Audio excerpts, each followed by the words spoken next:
आदाब नाजरीन, आइए देखते हैं 18 अप्रैल की टॉप न्यूज।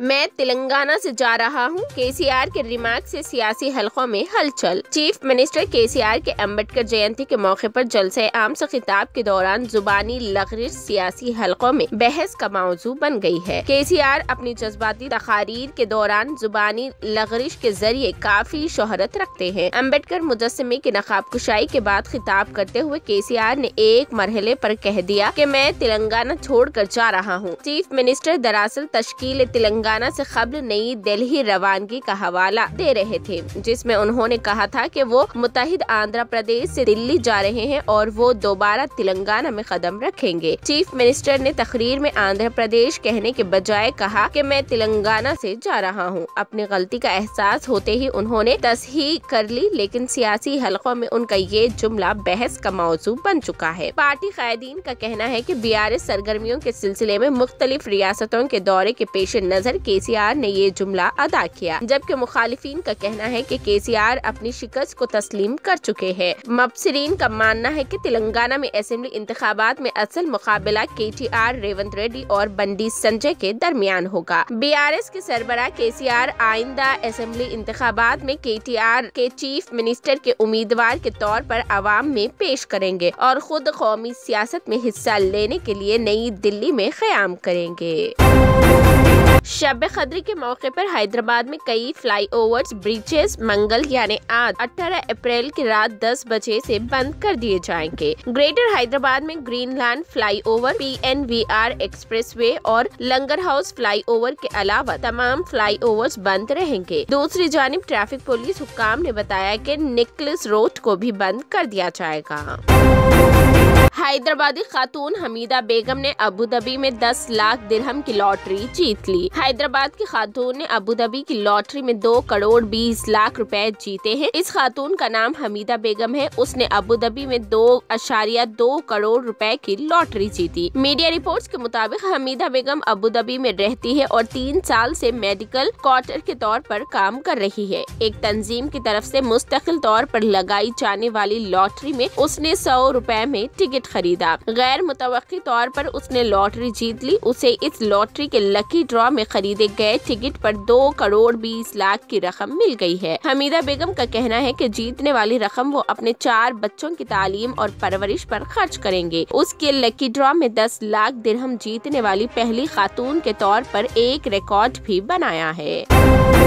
हलीम से कबाब तक अमेरिकी कौंसिल जनरल ने हैदराबाद के दौरे का लुत्फ उठाया। हैदराबाद में अमेरिकी कौंसिल जनरल जेनिफर लॉरेंस ने हाल ही में शहर के मशहूर चार मीनार इलाके में मशहूर फूड ब्लॉगर अहमद अशफाक उर्फ डॉक्टर फूडी के साथ हलीम का मजा लिया। शहर में अपने पहले रमजान के साथ लॉरेंस सीधा मुकामी पकवानों का मजा लेने पहुंची और उन्हें रमजान के दीगर मशहूर पकवान जैसे कबाब और मीठे के साथ साथ हलीम की मशहूर डिश का मजा लेते हुए देखा गया।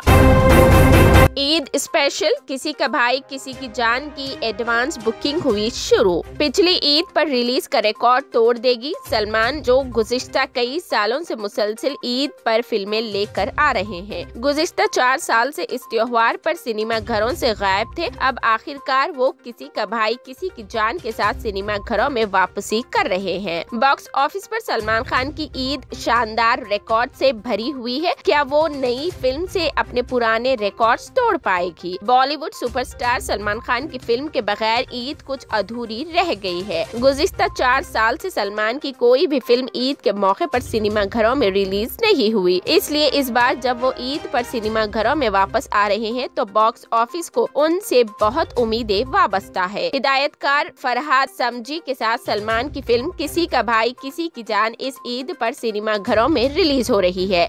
ये फिल्म जुमा 21 अप्रैल को सिनेमा घरों में रिलीज हो रही है और ये ईद का वीकेंड है। फिल्म की एडवांस बुकिंग पीर से शुरू हो गई है और अब तिजारती माहिरीन की नजरें किसी का भाई किसी की जान के कलेक्शन का इंतजार कर रही है। सलमान और ईद के दरमियान बॉक्स ऑफिस का ताल्लुक कहां से शुरू होगा? सलमान के करियर की सबसे कामयाब फिल्मों में से एक नो एंट्री 2005 में रिलीज हुई थी, लेकिन उसके बाद उन्होंने लाइन से सावन, बाबुल, जान मन और सलामे इश्क जैसी फ्लॉप फिल्में की। शब कद्र के मौके पर मस्जिद हरम और मस्जिद नबवी के रूह परवर मनासिर। रमजान मुबारक के दौरान मक्के मुकर्रमा की मस्जिद हरम में आज़मीन का सैलाब है। करोड़ों आज़मीन ने उम्रा किया है। सऊदी अरब में मस्जिद हरम, मक्के मुकर्रमा और मस्जिद नबवी मदीने मुनव्वरा में तकरीबन 25 लाख अफराद ने रमजान की 27वीं शब को इशा और तरावी अदा की है। सरकारी खबरसा इदारे SPA के मुताबिक मस्जिद हरम और मस्जिद नबवी में बड़ी तादाद में अफराद इशा और तरावी अदा करने के लिए पहले से पहुंचने लगे थे। दोनों मसाजिद की तमाम मंजिलें, दालान, ताखाने, छतें और अतराफ के इलाके नमाजियों से भर गए। नमाज अदा करने वालों में सऊदी शहरी, मुकीम, गैर मुल्की और जायरीन भी शामिल थे। इस दौरान मस्जिद हराम के खूबसूरत फिजाए मनासिर जारी है। हरमैन शरीफैन की इंतजामिया ने 27वीं शब के हवाले से खुसूसी इंतजामात किए थे ताकि जायरीन को जिक्र, इबादत और नमाज में किसी किस्म की दुश्वारी का सामना न करना पड़े। IPL 2023 में सूर्या कुमार यादव पर स्लो ओवर रेट के लिए जुर्माना किया गया आयद। मुंबई के वानखेड़े स्टेडियम में इतवार को कोलकाता नाइट राइडर्स के खिलाफ इंडियन प्रीमियर लीग मैच के दौरान स्लो ओवर बनाए रखने के लिए मुंबई इंडियंस के कप्तान सूर्या कुमार यादव पर 15 लाख रुपए का जुर्माना लगाया गया। ये IPL के इस सीजन में औसत ओवर रेट से मुताल्लिक कोड ऑफ कंडक्ट के तहत मुंबई का पहला जुर्म था। मुंबई के कप्तान रोहित शर्मा पेट की मुश्किलात की वजह से टीम की कमान नहीं संभाल सके और सूर्या कुमार ने टॉस जीतकर पहले फील्डिंग का फैसला किया। रोहित हालांकि दूसरी इनिंग में रॉयली मेरेडथ की जगह बतौर इम्पैक्ट प्लेयर बल्लेबाज करने के लिए उतरे थे। उसमें मुंबई ने KKR को 17.4 ओवर में 186 रन का हदफ हासिल करके 5 विकेट से शिकस्त दी थी। मुल्क भर में कोरोना की रफ्तार तशवीशनाक। दिल्ली में 4 मरीजों की मौत। बंगाल में मास्क पहनना हुआ लाजमी। राजस्थानी दिल्ली समेत मुल्क की दीगर रियासतों में कोरोना का इन्फेक्शन खौफनाक शक्ल इख्तियार कर रहा है। महकमा सेहत से मौसूला आदाद-उश-शुमार के मुताबिक दिल्ली में एक दिन में 1000 से ज्यादा केसेस पाए गए हैं। वहीं पीर को महाराष्ट्र में कोविड के 505 नए मामले सामने आए हैं। दूसरी जानिब मगरिबी बंगाल में वजीर आला ममता बनर्जी ने मास्क पहनने, बाकायदगी से हाथ धोने और दफातर को बाकायदगी से साफ करने का हुक्म दिया है। दिल्ली में एक दिन में कोरोना के 1017 मामले सामने आए, जबकि पॉजिटिव की शरह बढ़कर 32.25% हो गई है, जो गुज़िश्ता 15 माह में सबसे ज्यादा है। महकमा सेहत से मौसूला आदाद-उश-शुमार के मुताबिक दिल्ली में गुज़िश्ता साल 14 जनवरी को पॉजिटिव की शरह 30.6% रिकॉर्ड की गई थी। दिल्ली में पीर के रोज कोरोना से 4 मरीजों की मौत भी हुई है। इससे कबल इतवार को 1634 केसेस मौसूल हुए थे, जबकि 3 मरीजों की जान गई थी। जबकि हफ्ते को 1396 मुकदमा दर्ज किए गए थे। पीर को फाल केसेस की तादाद 4976 पहुंच गई है।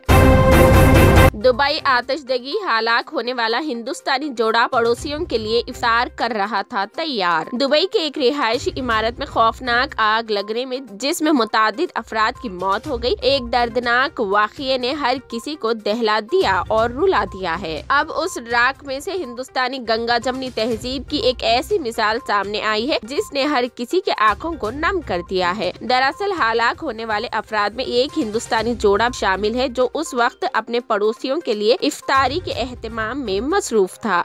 उसका इंकशाफ गुल न्यूज ने किया है, जिसके मुताबिक इतवार के रोज इमारत में लगने वाली आग से हलाक होने वाला केरला का जोड़ा हमसायों के लिए इफ्तार तैयार कर रहा था। 38 साल राजेश कलंगादान और उनकी अहलिया जेशी कंडा मंगलात जुनूबी हिंद की डिश विशु सदिया अपने हमसायों को इफ्तार में पेश करने के लिए बना रही थी। याद रहे कि दुबई के इलाके अलरास में लगने वाली आग के नतीजे में कम से कम 16 अफराद हलाक हो गए हैं। दुबई सिविल डिवीजन के मुताबिक आग लगने की वजह इमारत के हिफाजती इक़दामात पर अमल दरआमद की कमी थी। तुर्की में फिर लजर उठी जमीन। इस शहर में आया जोरदार जलजला, जानिए कितनी रही शिद्दत। तुर्की में इस साल आने वाले तबाहकुन जलजले के बाद अब भी जलजले से मुताल्लिक सरगर्मियां मुसलसिल जारी है। इसी सिलसिले में पीर को तुर्की के शहर अफसीन के जुनूब मगरिब में 23 किलोमीटर दूर जलजले के झटके महसूस किए गए, जिसकी शिद्दत रेक्टर स्केल पर 4.0 बताई गई। ये मालूमात रियासत हाई मुत्तहिदा के जियोलॉजिकल सर्वे ने दी है। अफसीन तुर्की का एक शहर है। जलजला सुबह 4:25 पर आया। अभी तक किसी किस्म के नुकसान की कोई खबर सामने नहीं आई है। आपको बताते चले कि गुज़िश्ता फरवरी के महीने में तुर्की और शाम में 7.0 की शिद्दत के जलजले ने बड़ी तबाही मचाई थी। दोनों ममालिक समेत 50,000 से ज्यादा अफराद हलाक और लाखों जख्मी हुए थे। हालांकि हिंदुस्तान समेत कई ममालिक ने तुर्की में जंगी बुनियादियों पर इमदादी कार्रवाइयाँ की और मलबे में फंसे लोगों को निकाला था। हिंदुस्तान ने तुर्की की बहुत मदद की थी। दूसरी जानिब जुमा को इंडोनेशिया के मरकजी जजीरे जावा और सियाहती जजीरे बाली के कई इलाकों में जलजले के शदीद झटके महसूस किए गए और लोगों में खौफ व हरास फैल गया था। ताहम फौरी तौर पर किसी बड़े जानी व माली नुकसान की कोई खबर नहीं मिली थी। अमेरिकी जियोलॉजिकल सर्वे इंस्टीट्यूट ने बताया था कि जलजले का मरकज मशरकी जावा जजीरे पर वाक़ साहिली शहर तुबान से 96.5 किलोमीटर शुमाल में 594 किलोमीटर की गहराई पर था और उसकी शिद्दत 7.0 थी। ये थी 18 अप्रैल की top news. TVN 99 news channel को लाइक करें, शेयर करें, सब्सक्राइब करें और फेसबुक पर फॉलो करना बिल्कुल ना भूलें।